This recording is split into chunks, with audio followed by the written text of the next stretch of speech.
Assalamualaikum warahmatullahi wabarakatuh. Sebelumnya saya Sri Fitri Wahyuni. Saya dari semester 3 Prodi Pendidikan Agama Islam. Di sini saya akan memaparkan atau menjelaskan tentang teori behaviorisme dari B.F. Skinner dan juga dari Albert Bandura.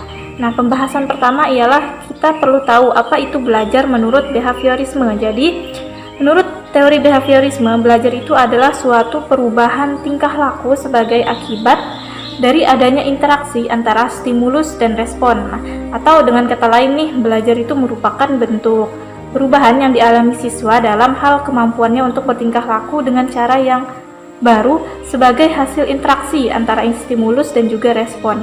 Nah, seseorang itu dianggap telah belajar sesuatu jika dia dapat menunjukkan suatu perubahan dari tingkah lakunya. Jadi menurut teori ini yang terpenting itu adalah masukan atau inputnya yang berupa stimulus dan keluarannya itu ialah output atau yang berupa respon. Jadi apa yang terjadi di antara stimulus dan respon itu dianggap tidak penting jika kita perhatikan karena tidak dapat diamati dan juga tentunya tidak dapat kita ukur secara nyatanya. Yang dapat diamati itu hanyalah stimulus dan respon. Nah, jadi dalam pandangan teori ini tingkah laku belajar itu akan berubah apabila ada stimulus dan juga respon. Jadi stimulus itu dapat berupa perlakuan yang diberikan kepada siswa, sedangkan respon itu berupa tingkah laku yang terjadi pada seorang siswa. Nah, oleh karena itu apa saja yang diberikan oleh guru. Nah, yang diberikan oleh guru itu namanya ialah stimulus.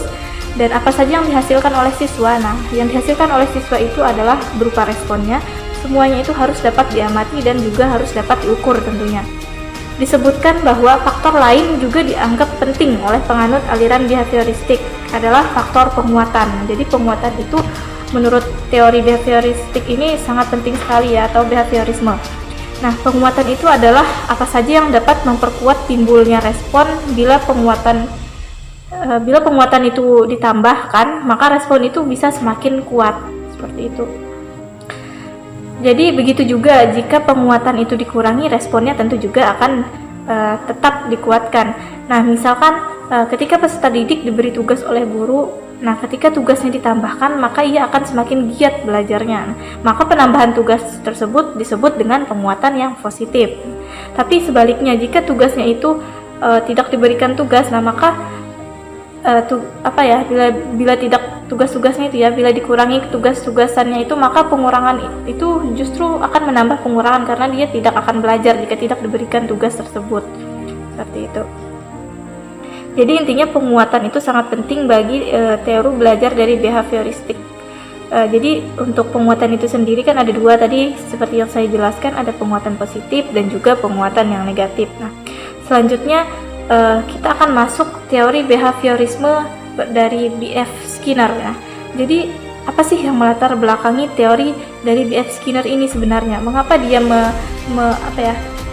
memiliki pemikiran intinya itu bagaimana sih kok bisa ada? Tentu pasti ada latar belakang dia berpendapat atas teorinya tersebut. Nah, jadi ternyata latar belakangnya tersebut itu karena ada beberapa faktor. Nah, yang pertama itu karena ada latar belakangnya ini ya, karena yang pertama ada the Skinner box. Nah, jadi Skinner box itu adalah suatu ruangan percobaan kecil yang mana contohnya ini misalkan perabotan disusun sedemikian rupa sehingga binatang itu dapat menekan tuas. Nah, maka apabila sudah ditekan tuasnya, maka belnya itu mungkin akan berbunyi sebagai tanda keluarnya makanan yang dialihkan ke mangkok makanan tersebut. Nah, seperti yang tampak seperti itu, pokoknya seperti yang tampak seperti itu. Selanjutnya itu ada the cumulative recording. Nah, jadi the cumulative recording itu tuh suatu alat yang dapat mencatat perilaku binatang di dalam Skinner box.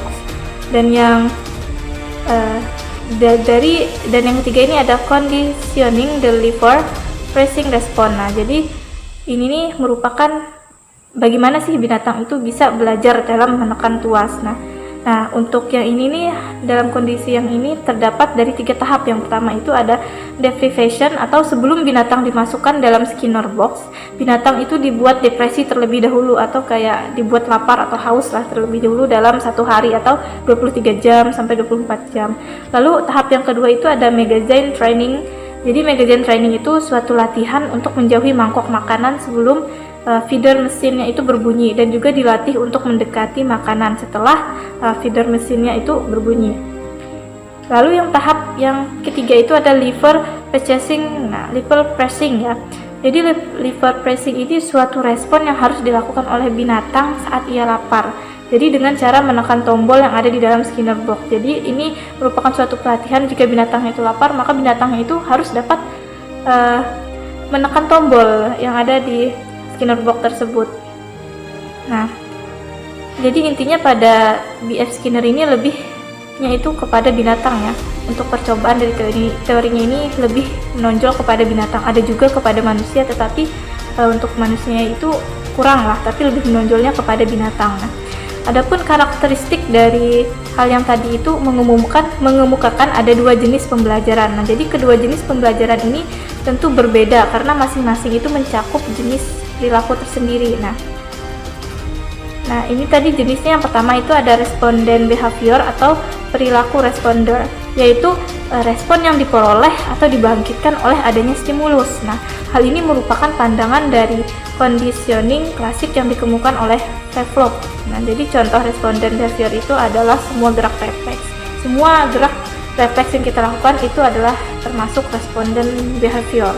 Lalu yang kedua itu ada jenisnya operant behavior atau perilaku yang operan. Nah, jadi perilaku ini yaitu perilaku yang dikeluarkan tanpa adanya stimulus yang jelas. Nah, jadi sebagian besar perilaku manusia itu adalah operant behavior karena perilaku ini disebabkan karena adanya stimulus sebelumnya. Contohnya ketika seorang tiba-tiba menangis. Nah, itu kan termasuk operant behavior karena itu sifatnya tiba-tiba seperti tanpa suatu direncanakan, tapi itu diakibatkan oleh sesuatu hal atau stimulus yang terjadi pada sebelumnya.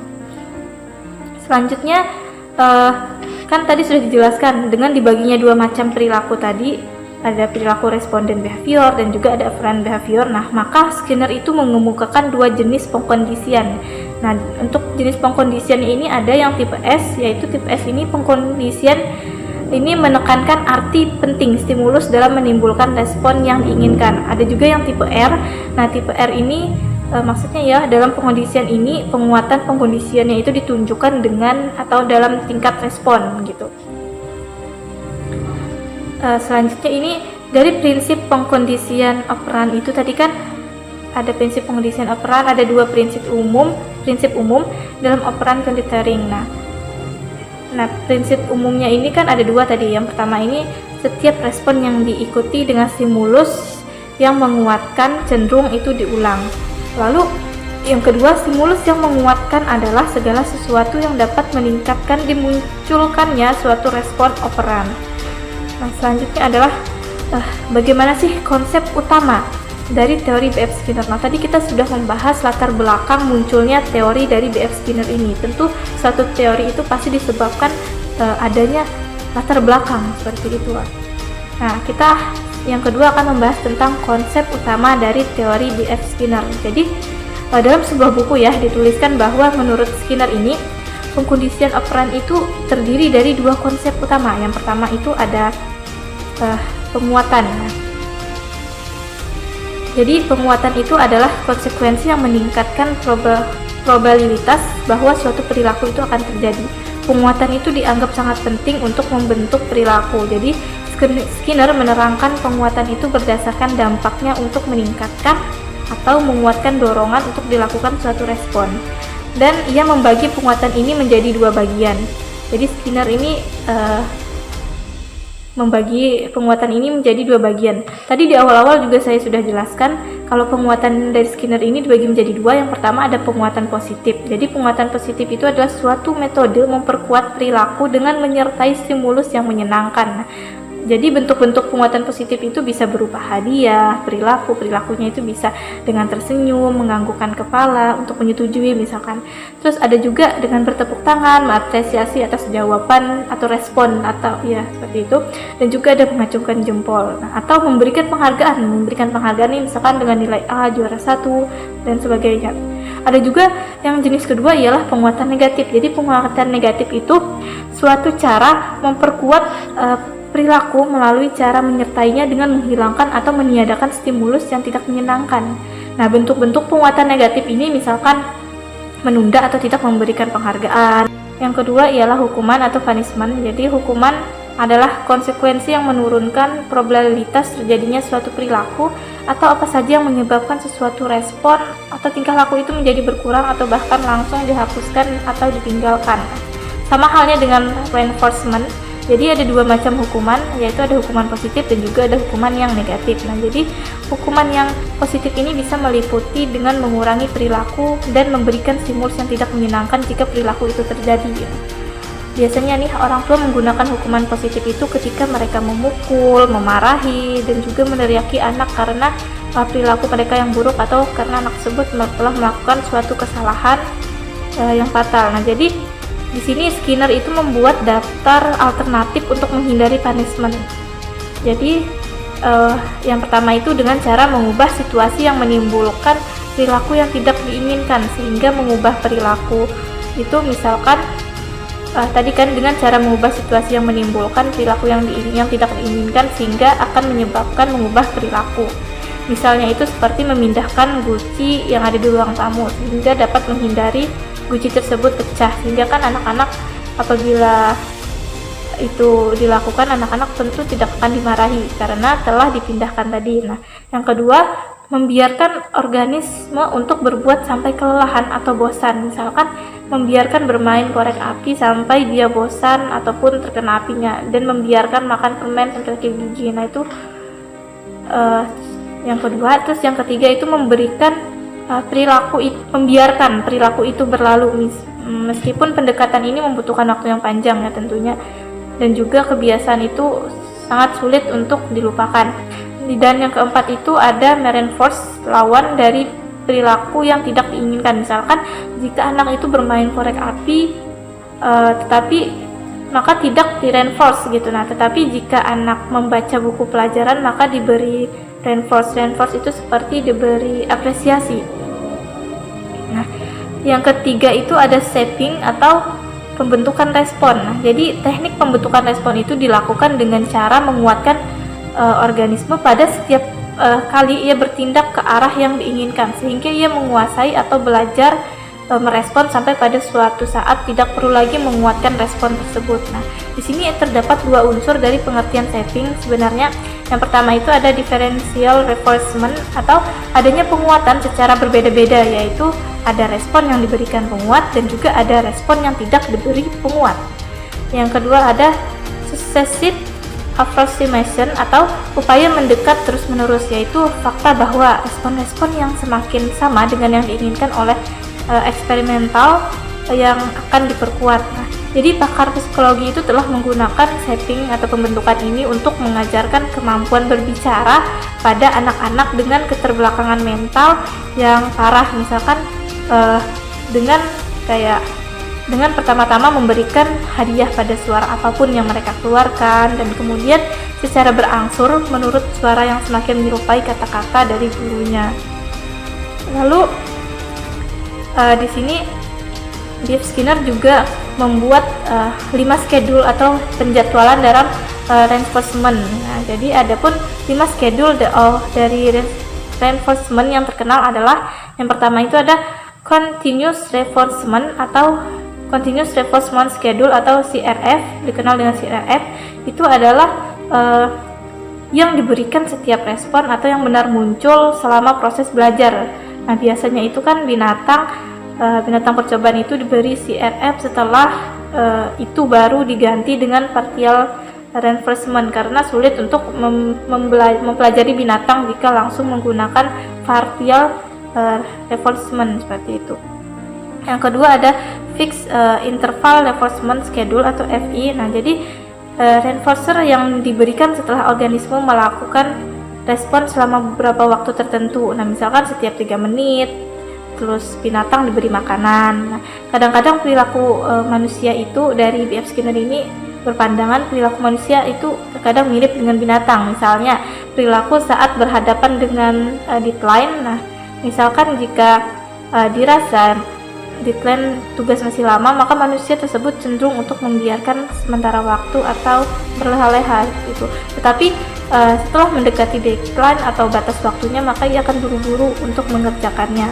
Nah, yang ketiga itu ada Fixed Ratio Reinforcement Schedule atau FR. Nah, jadi ini nih yang diberikan setiap organisme untuk melakukan beberapa respon. Nah, jadi yang keempat, ada Variable Interval Reinforcement Schedule atau yang dikenal dengan FI adalah yang diberikan di akhir waktu yang bervariasi. Misalkan binatang diberi reinforcement setelah 3 menit, kemudian setelah 5 menit, kemudian 10 menit, dan sebagainya.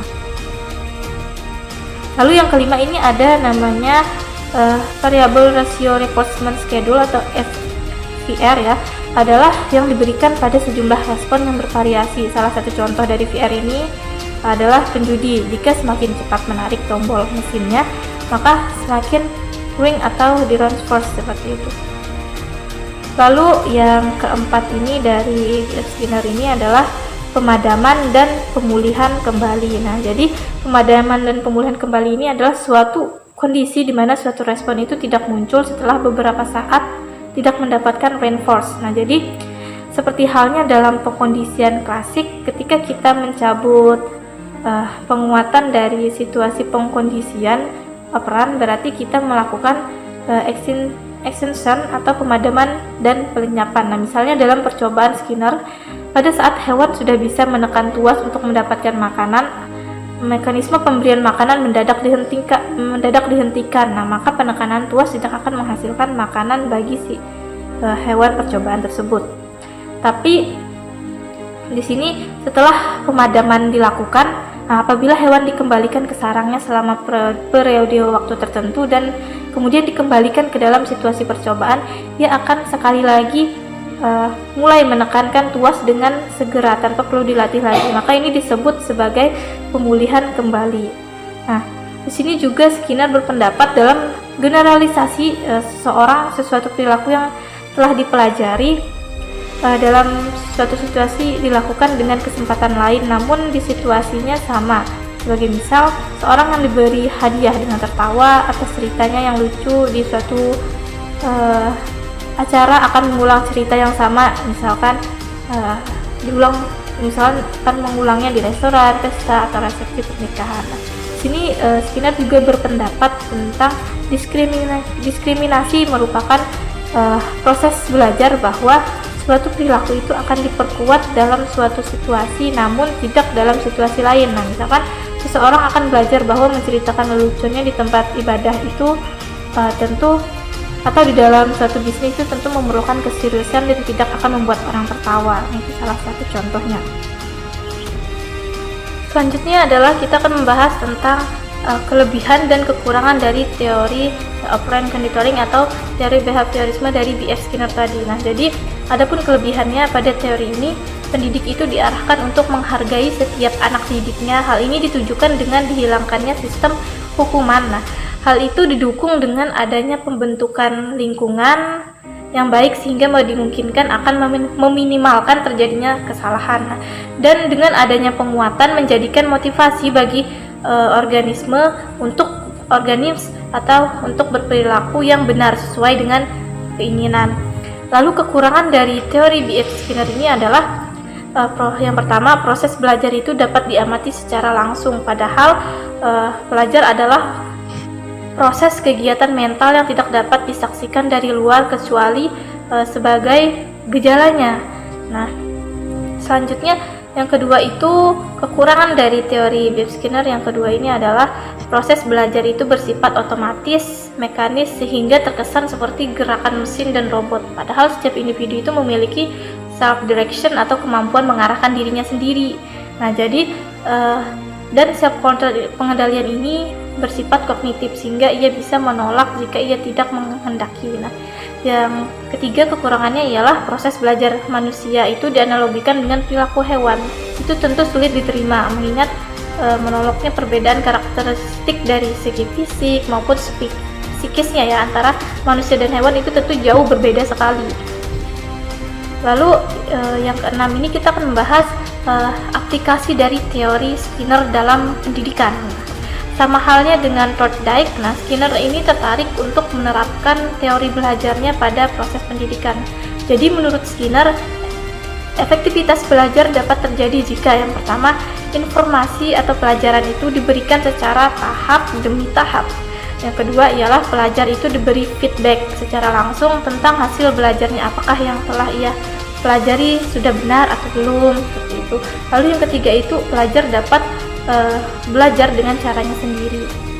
Nah selanjutnya tadi kan kita sudah nih belajar tentang teori B.F. Skinner, kekurangannya apa, kelebihannya apa, lalu pengaplikasiannya itu bagaimana. Nah keutamaan dari teori B.F. Skinner itu seperti apa. Nah sekarang kita akan beralih kepada teori behaviorisme dari Albert Bandura. Nah, jadi sebelum kita membahas teori dari Albert Bandura ini sendiri tentang behaviorismenya, alangkah lebih baiknya kita mengenal dulu siapa sih Albert Bandura ini. Nah, jadi Albert Bandura itu adalah seorang psikolog yang membidangi dua mazhab sekaligus, yaitu kognitivisme dan juga behaviorisme. Nah, jadi Albert Bandura ini juga lahir pada tanggal 4 Desember 1925 di Mundare atau sebuah kota kecil bagian selatan Alberta di Kanada. Nah, yaitu memperoleh gelar sarjana muda di bidang psikologi di Universitas of British of Columbia pada tahun 1949. Nah, kemudian itu dia melanjutkan University of Iowa, tempat di mana dia meraih gelar di tahun 1952. Lalu pada tahun 1953-nya ia mengajar di Stanford University. Keren sekali ya. Nah, di sini kemudian bekerja sama dengan salah seorang anak didiknya, yaitu Richard Walters. Nah, jadi buku pertama hasil kerjasama mereka itu berjudul Adolescent Aggression yang terbit pada tahun 1959. Nah, di University of Stanford itulah dia menjadi sangat berpengaruh dalam tradisi behavioris. Nah, dan teori pembelajarannya hingga puncaknya, Bandura ini pernah menjadi presiden APA atau American Psychological Association pada tahun 1973 serta pernah menerima APA Award atas jasanya. Seperti itu. Lalu Bandura ini sebenarnya meneliti beberapa permasalahan yang berkaitan dengan psikologi. Salah satunya ialah kenakalan remaja. Nah, menurut lingkungan itu memang membentuk perilaku dan perilaku itu membentuk suatu lingkungan. Itu menurutnya Albert Bandura. Nah, oleh Bandura ini konsep ini disebut dengan determinisme atau determinisme reciprocal ya, yaitu proses di mana dunia dan perilaku seseorang itu saling memengaruhi, ada timbal balik lah.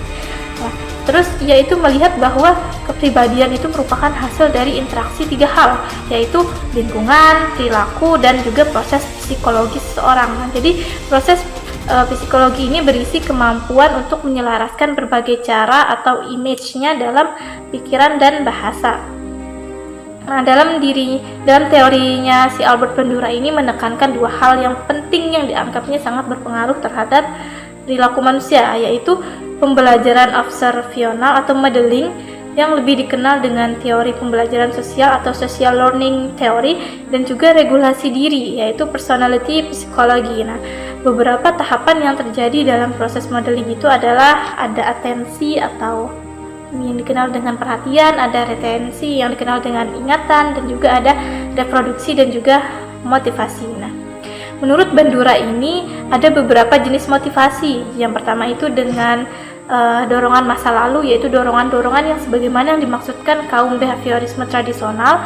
Yang kedua itu ada dorongan yang dijanjikan atau reward, yaitu yang bisa kita bayangkan lah. Yang ketiga itu dorongan yang kentara, yaitu seperti melihat dan teringat akan model-model yang patut ditiru atau termotivasi dari model-model tersebut. Selanjutnya adalah dari Albert Bandura ini juga berpendapat tentang regulasi diri atau kemampuan mengontrol perilaku sendiri. Nah, jadi menurut beliau itu ialah salah satu dari sekian penggerak utama kepribadian manusia. Selanjutnya itu Bandura mengajukan 3 tahapan yang terjadi dalam proses regulasi. Yang pertama ada pengamatan diri. Ya, pengamatan diri ini kayak melihat diri sendiri gitu, beserta perilaku diri kita sendiri, serta terus mengawasi perilaku diri sendiri. Yang kedua itu ada penilaian, yaitu membandingkan apa yang dilihat pada diri dan perilaku dengan standar ukuran tertentu. Lalu yang ketiga itu ada respon diri. Nah, jadi respon diri itu sebagai bentuk suatu respon terhadap diri sendiri. Jadi bagi mereka yang memiliki konsep diri yang buruk, Bandura memberikan saran untuk memperbaikinya, yaitu dengan cara mengamati diri dengan memperhatikan standar ukuran dan memperhatikan respon diri. Itu saran dari Albert Bandura ya. Selanjutnya Albert Bandura itu menyebutkan bahwasanya peserta didik itu belajar melalui meniru. Nah, pengertian meniru sendiri itu bukan diartikan sebagai perilaku menyontek ya, bukan menyontek dalam suatu hal yang kerana negatif, akan tetapi meniru menurut Albert Bandura itu adalah sesuatu hal yang dilakukan oleh orang lain, khususnya guru. Nah, apabila tulisan guru itu baik, maka guru berbicara, terus guru berbicara dengan sopan santun, dengan menggunakan bahasa yang baik, tingkah laku yang terpuji, menjelaskan dengan jelas dan sistematik, maka peserta didik itu akan menirunya. Sebaliknya, apabila guru itu memberikan contoh yang buruk atau memperagakan sesuatu yang buruk, peserta didik juga akan mengikutinya. Nah, jadi Bandura juga memandang tingkah laku manusia itu bukan semata-mata refleks dari otomari dan juga atas stimulus ya, otomari atas stimulus, melainkan juga akibat reaksi yang timbul sebagai hasil interaksi antara lingkungan dengan skema kognitif manusia itu sendiri. Jadi teori belajar dari Albert Bandura ini merupakan gabungan dari teori belajar sosial dari Albert Bandura juga. Jadi kan tadi Bandura itu kan memandang tingkah laku manusia itu bukan semata-mata karena refleks otomari dan stimulus, melainkan adanya reaksi yang timbul gitu dari interaksi antara lingkungan dan juga kognitif itu sendiri. Nah, di sini Albert Bandura juga menegaskan tentang teorinya, yaitu pada teori belajar sosial. Nah, jadi menurut Albert Bandura teori belajar sosial itu menurut Albert Bandura itu merupakan gabungan dari teori belajar behavioristik, nah, dengan penguatan dan psikologi kognitif yang berprinsip pada modifikasi perilaku. Jadi teori belajar sosial atau social learning teori ini dari Bandura didasarkan pada 3 konsep. Nah, ada 3 konsep. Jadi teori belajar sosial dari Albert Bandura itu ada 3 konsep. Yang pertama itu konsepnya ialah reciprocal atau reciprocal determinis. Nah, jadi ini merupakan pendekatan yang menjelaskan tingkah laku manusia dalam bentuk interaksi timbal balik secara terus-menerus antara kognitif, tingkah laku, dan lingkungan. Seseorang akan menentukan atau memengaruhi tingkah lakunya itu dengan mengontrol lingkungan, tetapi orang tersebut juga dikontrol oleh kekuatan lingkungan tersebut. Yang kedua itu konsep teorinya itu ada beyond reinforcement, atau Bandura memandang bahwa jika setiap unit respon sosial yang kompleks itu harus dipilih-pilih untuk dibangun kembali satu persatu, maka bisa jadi orang tersebut malah tidak belajar apapun. Jadi menurutnya reinforcement itu penting dalam mementingkan apakah suatu tingkah laku akan terus menerus atau tidak, seperti itu. Jadi orang itu dapat belajar melakukan sesuatu hanya dengan mengamati. Adalah konsep yang ketiga dari Albert Bandura ialah self-regulation, atau yang mana konsep Bandura itu menempatkan manusia sebagai pribadi yang dapat mengatur dirinya sendiri. Nah, yaitu self-regulation tadi, dan juga memengaruhi tingkah laku dengan cara mengatur lingkungannya, terus menciptakan dukungan yang kognitif dan mengadakan konsekuensi bagi tingkah lakunya itu sendiri. Nah, dari beberapa teori-teori Albert Bandura tadi tentu terdapat implikasi. Nah, terutama pada teori belajar sosialnya. Nah, terdapat banyak sekali implikasi pada teori belajar sosial yang dikemukakan oleh Albert Bandura ini. Yang pertama itu adalah peserta didik itu sering belajar hanya dengan mengamati tingkah laku orang lain, yaitu misalkan gurunya saja mungkin.